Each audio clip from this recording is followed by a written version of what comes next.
Andy from Ice from North here with the guys from Iami. Hello! Hello! Takes them a while to catch on. So how's the tour going? Absolutely fantastic, mate. So far so good? Having the time of my lives, yeah. So obviously last time I saw you guys, Hard Rock Hell. Why you were there? Oh yes, we did the interview. Can you remember? Yeah. Just. I was there. No, I can. I was there. No, I can. That's the official answer of, I remember everything. That was really quite late, Hard Rock Hell, so... Don't give the secrets away. You should say, I remember you. No. No. Nah, We'll that see. didn't go down. That was beautiful. That was beautiful. So since Hard Rock Hell, obviously the single Voice released. Yeah, You got the album. album's out. Album's out. How's that gone down well with the fans? I mean, it's on my iPod in my car. Well, that's your answer right there. That's for me. For everyone else. Everyone the same, you know. We've got a lot of feedback from people that's had it on spin 24/7, you know, and yeah, and we're getting quite a bit of very good exposure on this tour, which is really giving the whole thing a kick up the arse. And go, all systems go. So, yeah, I know you guys from Hard Rock Hell. For the people that don't know you, how would the live sound from Iami differ from the album? It's nothing different whatsoever. All the people that played on the album is on stage, you know. And, The reason I ask is obviously a lot of albums, or some bands can overproduce albums completely. So they'll add different layers and things that you obviously can't recreate. exactly. On a Yeah, I live know. I do know. You're always getting a bit more.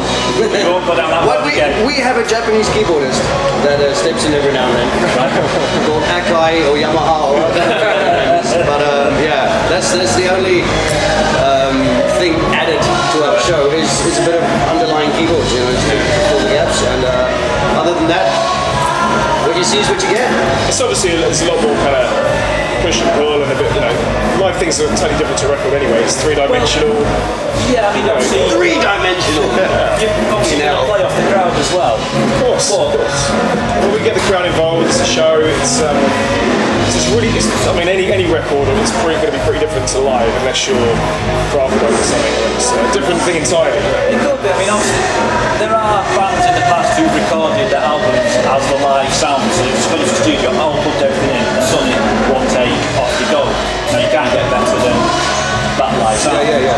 But obviously now it's more difficult, and depending on where you're recording it, It's just fucking expensive, you know. Well- Every mistake you have to sit there and do it over and over and over. Yeah, obviously cost is obviously a big thing now. We don't make mistakes though. We don't make mistakes. We're very cost effective. Is there any notes in there whatsoever? Perfect. Would you say that muscle memory for you guys is a big thing then with the album? You're playing the same songs? For Neil, it's just the right hand is got muscle memory, really. to fitting with Cockman. Yeah.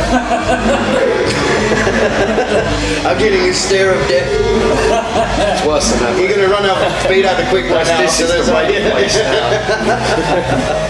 So, Cameron Scott, when he came on board with us with the website, we're getting him more into rock music and letting him more listen to new albums and things. Because your album's on my iPod, which song would you say would epitomise the sound that I could put on for him on the way home and drill into his head that is the Iami? Press play. Yeah. Just for Every single one. Press play. I have to ask because it's one of these that we're trying to educate a lot of people because we say we're more the music community. We want people to talk about the albums, what's going on about it, get involved. And some people can be very stuck up with their opinions of You know certain what? bands. If they have opinions, you press play, let them listen through. If they've got opinions, bring it back so we can work on it. Easy as that. You're open to criticism. Everyone I don't have any criticizes. criticism. I love the albums. Yeah, you will as soon as you leave the door. I will say this. I'm on that, honestly. I have no criticisms because I love the album. That's why it's on my iPod. I've got 3 albums that currently are albums that have never and will not come off my iPod. One is the new one, Youngblood by Audrey Horn, because I think that was just a stonking album. Yeah, It's your album. They're a band who are brilliant live. You know, Now- they made a better record than the past couple, I think, but still live is where you really get that band. Because they're actually playing here in a couple of weeks. Yeah, I saw them the other week. So, Audrey Horn, that album, is there, your album, and the only other one which my other half insisted stays on my album, on my iPod, is the Buck Cherry album, because she's obsessed. Which I don't know whether you got when we were at Hard Rock Hill, how obsessed she was when she got the tattoo done around the Buck Cherry, right. just the signatures and things. So honestly, this is no bullshit. It is on my iPod. It's not coming off. So Excellent. you can say whatever you want about your press, because let's be honest, press can come in. They do say, "Oh, I love your album. I love what you do," and this, that, that. And as you quite right, they'll walk out that door. 4.5 out of 10. Yeah. And they don't actually say the reasons why they don't like it. It might be something in particular. Why not be That's honest and say, mate, yeah. Personally, when I do an album and review it, I would rather say, it's not my sort of thing, but if you're a fan of X band, Y band, it's for you. Why do you have to go and be two-faced? I think it's a bit audacious of one person to kind of try and sum up a bunch of people's work, a year's work, in like a few words with opinions. It's like you're a child, isn't it? It's kind of you're showing the world this is what you've done, this is your sound, this is the way where you want to be, and then for one person, You can define it with comparisons, but not with personal. No one goes Taste. down the street and say, "Boy, fuck, they got an ugly kid, don't they?" well, Someone goes, "God, your music Some sucks." people do. I stand corrected. but that's it's one of these that we would rather give an honest opinion of what we feel like, so people can say, right, I don't know about you. So when I met you guys at Hard Rock Hill, I knew about the new single coming out, but I didn't know much about the album. So I met you guys and I reviewed it and transcribed it all as meeting you as it is. No pre-set ideas of what it should be, what it's not be. What's the point? Yeah, exactly. You are yourselves, you're Iami, that's who you are, and you should be proud of that fact, irrespective. I mean, a lot of bands aren't proud of themselves, and sell themselves, shall we say. How many bands have sold themselves out? Yeah. But yeah, I'm going to have to a lot of bother with this, aren't I? Some editing going on. What's going to happen is serious editing. Anyone got a shovel for Andy? Yeah, because that's what we're doing next anyway. We're going to sell out. Yes, we're selling out Sell out next. on Every fucking venue sell on the out tour. and shovel shit. Yeah. We sell out every Not the venue on last the tour. part. After tonight, a couple more dates of the tour.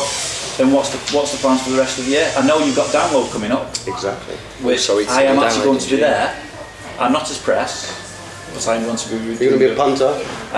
It's probably one of the few gigs I'm paying for, but I am actually going to pay. I'm paying because it's such a great lineup. Hope you're there all weekend. We've got 2 shows at Download this year. You've got the acoustic. Uh-huh. That's on the Jaeger truck. I think so. Jägermeister. I don't know quite yet. Well, depending on times. The reason I say that is because as long as they don't coincide with Buck Cherry, I will get killed. I'm going to be going around seeing as many bands as I can. See you, love. I'll still marry you, but I need to go there. Yeah. And because you're playing the acoustic tent, I say tent, big truck. How are you looking forward to that? 'Cause it's something different from you guys live. It's always- stripping it yeah, it's always all the way different. back. It's So it's a whole different feel, isn't it? The way No, we- it's so play quiet the songs in a and different laid way back. because it's a. Is that a nice change for you guys than just Right. playing it? Definitely. Yeah, we can do it, and Variety is the spice of life, isn't it? Well, So- you have to Some things adjust. I'd rather not check, but You got to adjust arrangements and kind of swing it a bit, but it works. we've got the It works well. ability to do it. So Yeah. so how would it work? Was it just going to be guitars, or was it going to be all of you? No, it's spinning all the of guitars? us. Just no power Oh, God, yeah. guitars. That's it.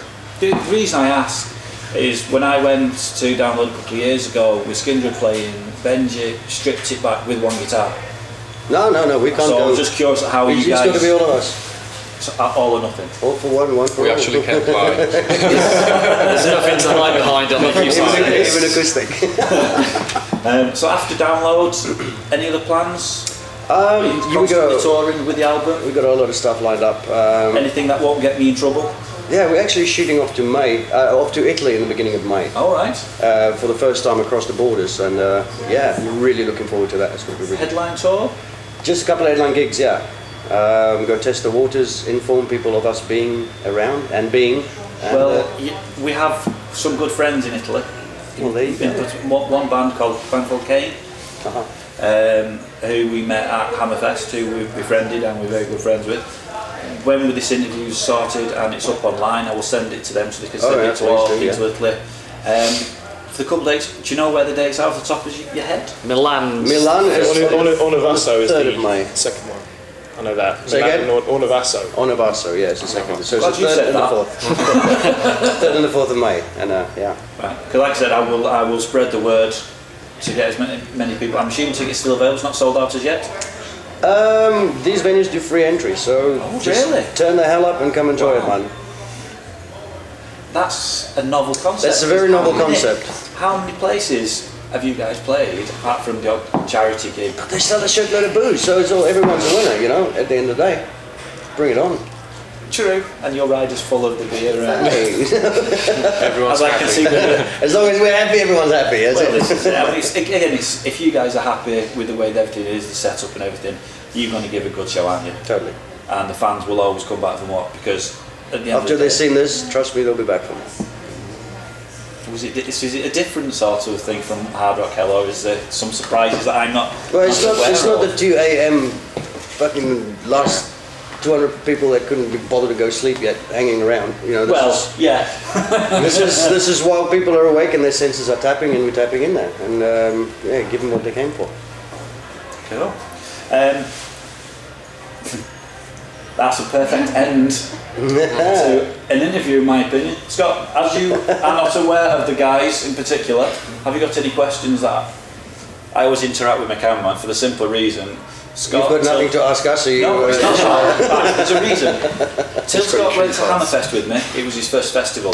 So he's not really been to any gigs as Scott, a true fan. that cherry's going to get popped tonight, mate. I've got so many bad memories Yeah, from seriously, from Hammerfest. Hammerfest, you do not want to be careful saying that. Met some lads from Burnley and they wanted to pop my cherry in a completely different way. Wow. Stop elaborating, mate, right there. It was a loving. I just wanted to walk away at that particular Oh shit, so would I. He kept telling me he'd had bigger girls sat on his knee. I was a bit concerned. Right. So, right, thank you very much guys for that. It's been an absolute pleasure again, and I will catch you at Download. So I will be there at some point and I'll try and make myself aware that I'm here with my camera. Yeah, just come to the So- front. I will have something to throw at you anyway. It's just water. Badges and patches, that kind of thing. Yeah. Merch. We throw merch. Yeah, merch. You can do. Everyone goes home happy and Yeah, there's a guy at, there's an Nancy Nolan Trust gig at Nottingham Rock City headlined by Treatment, and one of the bands threw out Easter eggs. It was Easter Sunday. Ugh. And it was kind of like, oh. So they throw them with some venom. Well, Some venom. how would it go? Little mini eggs. But then that was kind of like, yeah, Easter egg, whatever. You're just doing that for the fans. And then Trucker Diablo came and they said, well, it's Easter Sunday, we should all worship at Ronnie James Dio's feet. And I was like, perfect. Didn't slaughter Easter bunny or anything like that. No, not that I'm aware of. Oh. I think it was quite sober that night. What happened to stage theatrics, man? Well, Get Alice out, slaughter a bunny or two. health and safety. I mean, I interviewed Arthur Brown, as in The Crazy World of Arthur Brown, with I'm the God of Hellfire. Now, he couldn't have got away with that if he started out now, would he, with health and safety? I wasn't even allowed to bring a tripod in. Yeah, it's killing me. Are you serious? That's holding the camera as well. A lot of venues have a problem with bringing tripods in health and safety, because if they put them at the front of the stage or in the interviews, if people trip over them, the venue are liable. And What happened to open your eyes and fucking look where you're walking? well, I like there is you. that. It's one of those back to common sense things again, isn't it? But common sense has gone out the window by Oh my God. an awful lot. So, right, I'm going to let you guys